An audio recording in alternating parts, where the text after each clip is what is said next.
لوگ انویسٹمنٹ کرتے ہیں، بائر جو ہوتے ہیں، ان کے ساتھ فراڈ ہونے کا پراپر ایک میکنزم تیار کیا گیا ہے کہ وہ کس سے فراڈ سے بچ سکتے ہیں۔ اسی پھر اتھارٹی کے نیچے ایسکرو اکاؤنٹ کا آپشن دیا گیا، جس کے اندر یہ آپشن ہوتا ہے کہ ایک بندہ جو بلڈنگ بناتا ہے وہ بلڈنگ کب بنا سکتا ہے کہ ایک تو پلاٹ کی پیمنٹ اس کے پاس موجود ہونی چاہیے اور 20-25% اس کے پاس کنسٹرکشن کی کاسٹ موجود ہونی چاہیے اس کے اکاؤنٹ کے اندر۔ وہ ایک ایسکرو اکاؤنٹ اوپن ہوتا ہے جو گورنمنٹ کا اور اس بلڈر کا جو جوائنٹ اکاؤنٹ ہوتا ہے وہ اوپن ہوتا ہے۔ یہ بلڈر اپنی 20-25% اماؤنٹ جو کنسٹرکشن کی ہے اس اکاؤنٹ کے اندر رکھتا ہے اور پھر بکنگ سٹارٹ کرتا ہے، اور بکنگ کی اماؤنٹ صرف اور صرف اسی اکاؤنٹ کے اندر آتی ہے۔ اتھارٹی کو پتا ہوتا ہے کہ اس بلڈنگ کے اندر 200 اپارٹمنٹ ہیں، تو اتھارٹی جو اپارٹمنٹ سیل ہوتا ہے جس کی پیمنٹ آتی جاتی ہے وہ مائنس کر کے پھر جو اپارٹمنٹ بچ جاتے ہیں ان کا صرف بلڈر کو الاؤ کرتی ہے کہ آپ اس کو سیل کر سکتے ہیں۔ جو پیمنٹ اس ایسکرو اکاؤنٹ کے اندر آتی ہے اس پیمنٹ سے جتنی بھی اس کی کنسٹرکشن کاسٹ چل رہی ہوتی ہے منتھلی کے حساب سے اس کا آڈٹ ہوتا ہے۔ اتھارٹی کے نمائندے جا کے چیک کرتے ہیں کہ بلڈر نے اگر ایک بل سبمٹ کیا ہے اتھارٹی کو کہ جی میں نے اس ماہ جو ہے وہ 10 کروڑ روپے کا کام کرایا ہے، تو اتھارٹی کے بندے جا کے چیک کرتے ہیں کہ واقعی 10 کروڑ روپے کا کام ہوا ہے یا نہیں ہوا، اتنی پیمنٹ جو ہے وہ بلڈر کو جاری ہوتی ہے۔ تو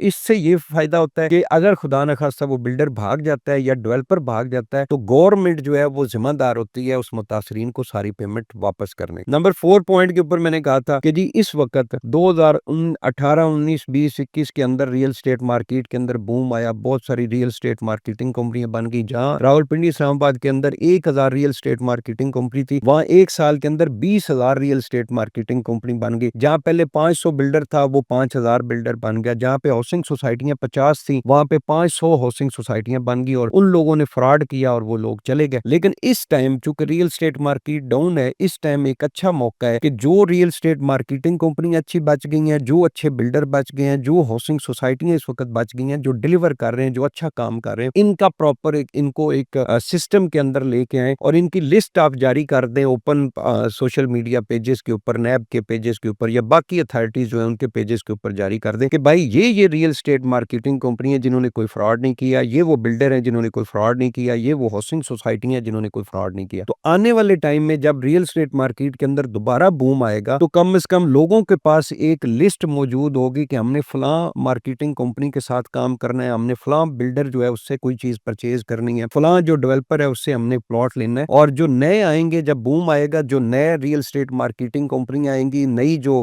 بلڈر آئیں گے، جو نئے ہاؤسنگ سوسائٹیوں کے مالک آئیں گے وہ فراڈ کے لیے آئیں گے تو کم از کم آپ اس سے بچ سکیں گے۔ تو یہ ایک میں نے اس کے بعد ایک اور آپشن میں نے دیا تھا کہ ہر ماہ، جیسے میں نے تو مثال دی تھی ہمارے منڈی بہاؤالدین کے ایک ڈی پی او تھے غلام محی الدین صاحب، انہوں نے ایک بڑی زبردست سوشل میڈیا کے اوپر وہ چھائے، انہوں نے ہر ہفتے جو ہے ہر دوسرے تیسرے دن کھلی کچہری لگانا شروع کی جس میں متاثرین جو ہے وہ ڈائریکٹ ڈی پی او صاحب کو اپنی اپلیکیشن دیتے تھے، اور متاثرین جو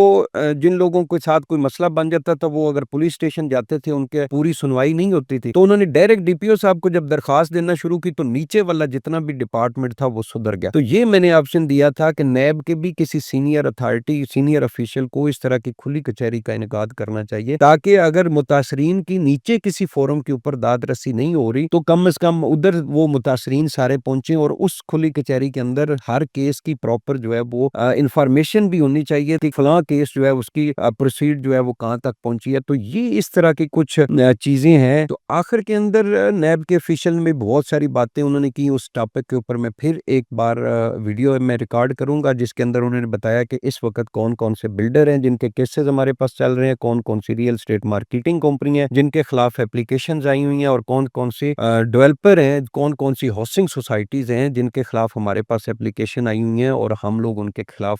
تنگ کر رہے ہیں۔ تو موسٹ ویلکم جی، یہ ایک سجیشن کہ میں نے جو اپنی طرف سے مناسب سمجھا، مزید جو ہے وہ آپ بھی کمنٹ کے اندر جو ہے وہ بتائیے گا۔ اور گونل گروپ آف مارکیٹنگ راولپنڈی اسلام آباد کا جتنا بھی ریل اسٹیٹ سیکٹر ہے اس کے اندر سروسز دے رہے ہیں ہم لوگ، جو ہے وہ ہمارے اپنے بھی پروجیکٹ ہیں، دا سلطان کے نام سے ہم لوگ ہوٹل چین بنا رہے ہیں، اس کے علاوہ زیڈن ٹاور کے نام سے ہمارا پروجیکٹ ہے، ولاز کا پروجیکٹ ہے، اور جتنی بھی یہاں پہ اچھی ہاؤسنگ سوسائٹی ہیں ہماری ٹیم اس کے اندر سیل اور پرچیز کی سروسز دے رہی ہے۔ ویڈیو کے ساتھ ہمارا کانٹیکٹ نمبر بھی موجود ہے، اگر آپ راولپنڈی اسلام آباد کی ریل اسٹیٹ مارکیٹ کے اندر کچھ ہماری سروسز کی آپ کو ضرورت ہے تو ہم لوگ انشاءاللہ ذمہ داری کے ساتھ آپ کو سروسز دیں گے۔ بہت بہت شکریہ۔